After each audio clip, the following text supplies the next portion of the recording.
Hello friends, welcome back to Dainik portal. Friends, आज का video है बैंक प्राइवेटाइजेशन के ऊपर।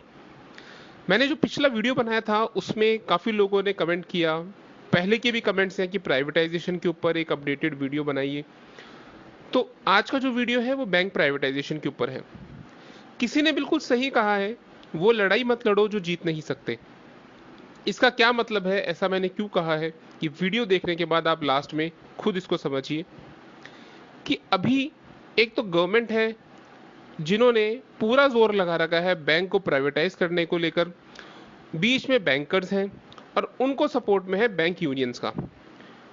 बैंकर्स को इतना बिजी कर रखा है काम के अंदर कि उनके पास में इस बारे में सोचने का टाइम भी नहीं है कि हम बैंक के प्राइवेटाइजेशन को कैसे रोक सकते हैं। नई से नई स्कीम्स लागू करी जा रही है, कुछ ना कुछ जो रेगुलर बैंकिंग का काम है प्लस नई नई योजनाएं हैं। तो बैंकर्स तो इतने ज़्यादा बिजी हैं कि ये वाले लोग सिर्फ सपोर्ट कर सकते हैं, इनिशिएट नहीं कर सकते हैं। गवर्नमेंट अपनी तरफ से पूरा जोर लगा रही है प्राइवेटाइजेशन के ऊपर। क्या स्टेटस है प्राइवेटाइजेशन का, अभी तक कहाँ ये प्रोसेस पहुंचा है, ये भी मैं इस वीडियो में बताऊंगा। और सिर्फ इस चीज को रोकने के लिए अगर कोई बैंकर्स उम्मीद रख रहा है तो वो रखता है बैंक यूनियन से कि यूनियंस कुछ ना कुछ इस चीज को जरूर रोक लेगी। आईबीपीएस का इतना difficult exam all India level का क्लियर करने के बाद में लोग ये सोच के बैंक ज्वाइन करते हैं कि एक गवर्नमेंट बैंक है, एक इसमें जॉब सिक्योरिटी है, हम ये बैंक ज्वाइन करेंगे। और उसके बाद में उन बैंकों को प्राइवेटाइज किया जा रहा है, जो कि बिल्कुल गलत है। बैंक एम्प्लॉयज इसका विरोध करते हैं, बैंक यूनियंस भी इसका विरोध कर रही है, लेकिन खुलकर सामने नहीं आ रही है, खुलकर कोई एक्शन नहीं ले पा रही है। अभी तक मैं आपको पहले बताता हूं कि गवर्नमेंट बैंक प्राइवेटाइजेशन के ऊपर अभी तक कहां पहुंच चुकी है। फरवरी 2021 के अंदर सबसे पहले बजट में अंदर क्लियरली अनाउंस किया गया कि 2 सरकारी बैंकों का हम निजीकरण करेंगे, उन्हें निजी हाथों में देंगे। किस तरह से करेंगे, क्या प्रोसेस होगा, उसकी डिटेल उसमें नहीं बताई गई। उसके बाद में इस प्रपोजल को नीति आयोग के पास भेजा गया। नीति आयोग ने 2021 अप्रैल 2021 में क्लियरली कुछ बैंकों का नाम सजेस्ट किया। कौन से बैंक थे अभी इस तरह की इंफॉर्मेशन मार्केट में नहीं आई है, बाहर नहीं आई है, लेकिन ये जरूर था कि नीति आयोग ने एक प्रपोजल भेजा है कि इन बैंकों को आप निजी हाथों में सौंप सकते हो। जो नीति आयोग का जो रिकमेंडेशन था उसके ऊपर एक जून 2021 में मीटिंग हुई core group of secretaries on disinvestment के ऊपर। इस ग्रुप को हेड करते हैं खुद कैबिनेट सेक्रेटरी। इस मीटिंग के अंदर नीति आयोग के रिकमेंडेशन को स्टडी किया गया, एग्जामिन किया गया, और अगर ये जो कोर ग्रुप है इसको ये फाइनल कर देगा, जो जो बैंक्स जिनको शॉर्टलिस्ट किया गया है उन्हें अगर फाइनल कर देगा तो उसे एएम के पास भेजा जाएगा। एएम यानी ऑल्टरनेटिव मैकेनिज्म। ऑल्टरनेटिव मैकेनिज्म क्या चीज है वो मैं आपको भी बताता हूं। तो अभी तक इतना प्रोसेस तो कंप्लीट हो चुका है। अब जो नेक्स्ट स्टेप है वो जाएगा एएम के पास। एएम क्या है, बेसिकली एक ऑल्टरनेटिव मैकेनिज्म है कि जो डिसइन्वेस्टमेंट होता है उसके अंदर जैसे अलग अलग, जैसे कोई पीएसयू है तो वो अलग अलग मिनिस्ट्रीज के अंडर आता है। तो उन मिनिस्ट्रीज के जो मिनिस्टर हैं उनका एक ग्रुप है। तो जैसे ऑल्टरनेटिव मैकेनिज्म के अंदर फाइनेंस मिनिस्टर भी हो सकते हैं। फाइनेंस में क्योंकि पब्लिक सेक्टर जो अंडरटेकिंग है वो फाइनेंस मिनिस्ट्री के अंडर में है। इसके अलावा ministry of road and transport के मिनिस्टर्स होते हैं। तो अलग अलग मिनिस्ट्रीज के जो मिनिस्टर्स होते हैं वो इसका एक ग्रुप होता है। जब ये ऑल्टरनेटिव मैकेनिज्म उस चीज को फाइनल कर देगा कि भाई हाँ ये 2 बैंक हैं, इनको फाइनल किया गया है, शॉर्टलिस्ट किया गया है प्राइवेटाइजेशन के लिए, तो एएम के बाद में ये सीधे सीधे जाएगा मैटर यूनियन कैबिनेट के पास में। और यूनियन कैबिनेट के अंदर फिर जो मीटिंग होती है जिसको हेड करते हैं प्राइम मिनिस्टर हेड करते हैं, वहां से एक बार फाइनल अप्रूवल मिल जाएगा कि हाँ इन 2 बैंकों को प्राइवेटाइज किया जा सकता है। उसके बाद में जो भी पार्लियामेंट के अंदर बिल लाना होगा, पुराने जो बिल एक्ट्स हैं उनको अमेंड करने को से रिलेटेड, और उनको प्राइवेटाइज किया जाएगा। तो वो प्रोसेस उसके बाद में लास्ट में होगा। अभी तक ये 3 चीजें कंप्लीट हो चुकी है। अब ये मैटर जाएगा एएम के पास, और एएम के बाद जब फाइनल हो जाएगा उसके बाद में जो यूनियन कैबिनेट की मीटिंग होगी उसके अंदर ये चीज फाइनल हो जाएगी। तो देखा जाए तो गवर्नमेंट हर मतलब कोविड जैसे टाइम के अंदर भी इस चीज को काफी फास्ट कर रही है। फरवरी के अंदर अनाउंसमेंट हुआ था, उसके ऊपर बाद में अप्रैल में एक्शन हुआ, जून में भी एक्शन हुआ। जबकि कोविड के वजह से काफी काम डिस्टर्ब हुआ, लेकिन फिर भी गवर्नमेंट इसको अपने लेवल पे काफी तरह से कर रही है। इसके अलावा एक subordinate committee on subordinate legislation भी होता है। इस कमेटी का क्या काम होता है? इस कमेटी का काम होता है कि जो भी कोई पार्लियामेंट के अंदर कोई बिल जो पेश हो रहा है, पेश होने वाला है, उसको एग्जामिन करना कि क्या ये उस पार्लियामेंट की पावर्स के अंडर में है, या फिर जो बिल्स पास हो गए हैं, जो एक्ट बन गए हैं, तो ये कमेटी उसको भी एग्जामिन करती है, यानी बिल्स को भी एग्जामिन करती है और एक्ट्स को भी एग्जामिन करती है। तो इसकी भी मीटिंग पैरेलली चल रही है। इसकी मीटिंग के अंदर क्लियरली बताया गया है कि जो नेशनलाइजेशन हुआ था बैंकों का, जिस एक्ट के तहत हुआ था 1970 वाला, उसको एग्जामिन किया जा रहा है। तो यानी ये भी क्लियर है कि जो एक्ट है उसको भी एग्जामिन किया जा रहा है और उसको भी चेंज करने का प्रोसेस चालू है। इसके अलावा अगर नीति आयोग की बात करें तो नीति आयोग पहले तो जो आरटीआई की रिप्लाई देती थी उसमें यह कहती थी कि भाई अभी किसी भी तरह का कोई बैंकों का प्राइवेटाइजेशन के ऊपर नीति आयोग ने कोई रिकमेंडेशन नहीं दिया है। पिछले साल तक तो नीति आयोग की जो भी आरटीआई की रिप्लाई आते थे वो यही थे, लेकिन इस बार से जब से नीति आयोग ने रिकमेंडेशन दिया है उसके बाद से नीति आयोग ने भी मना कर दिया है कि भाई हम इस चीज की इंफॉर्मेशन डिस्क्लोज नहीं कर सकते, क्योंकि आरटीआई एक्ट के तहत ये चीज जो ये इंफॉर्मेशन है वो एग्जेम्प्टेड है। यानी क्लियर है कि नीति आयोग ने भी नाम सजेस्ट कर दिए हैं। इस पे कोई दो राह बचा ही नहीं है कि भाई प्राइवेटाइजेशन का जो प्रोसेस है वो होने वाला है और बैंक्स को शॉर्टलिस्ट कर लिया गया है। लेकिन बैंक यूनियंस की अगर बात करें तो वो अभी भी इस चीज को खुलकर एक्सेप्ट नहीं कर रहे हैं। अगर कायदे से देखा जाए कि बैंक यूनियंस ने अभी तक इसमें क्या काम किया है, तो फरवरी 2021 आप ये सर्कुलर देखेंगे, 9 फरवरी 2021 का सर्कुलर है। इसके तहत ये फैसला लिया गया था कि 15 और 16 मार्च को 2 दिन की स्ट्राइक की जाएगी। प्राइवेटाइजेशन का विरोध करते हुए बैंक यूनियंस ने स्ट्राइक करी थी।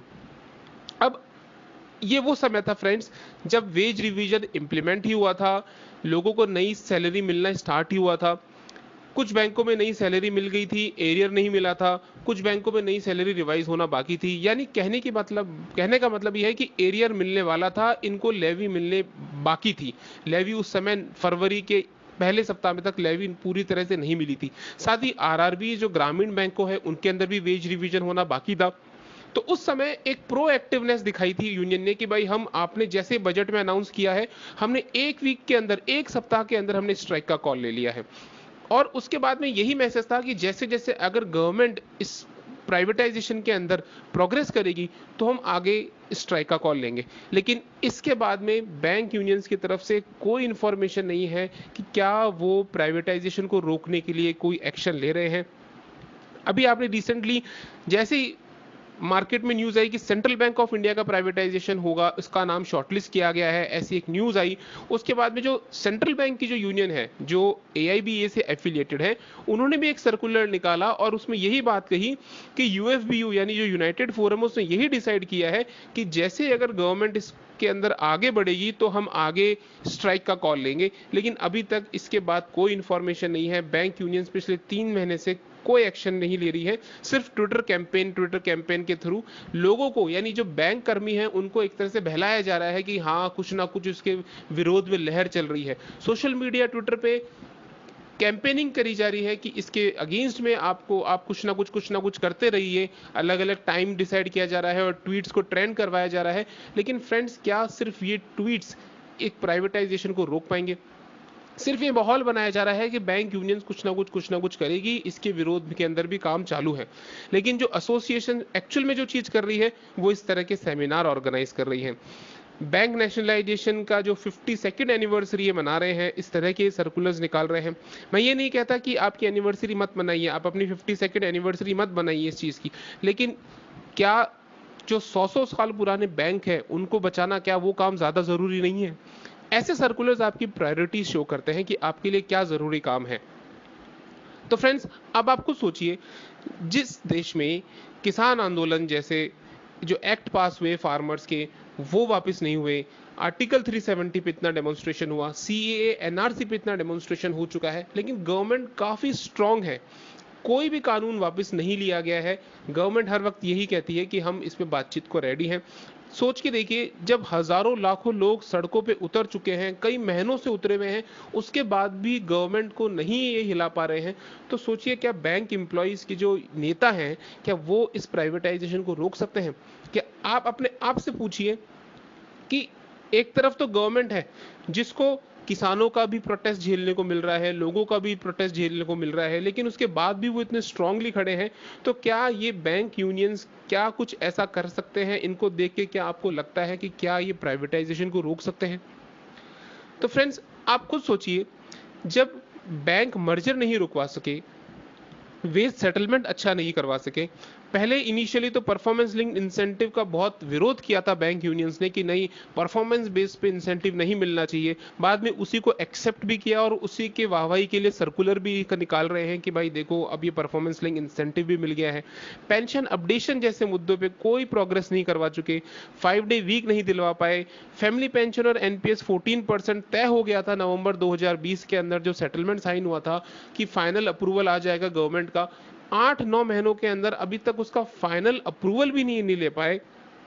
और भी ऐसे कई मुद्दे हैं जिसके ऊपर सभी के ऊपर बैंक यूनियंस अभी तक, आज की तारीख में अगर बात करें तो आप उन्हें अचीवमेंट तो नहीं कह सकते। मेरी नज़रों में ये अचीवमेंट तो नहीं है, एक तरह से फेलियर ही है, क्योंकि ये डिमांड्स अभी तक अचीव नहीं हुई है।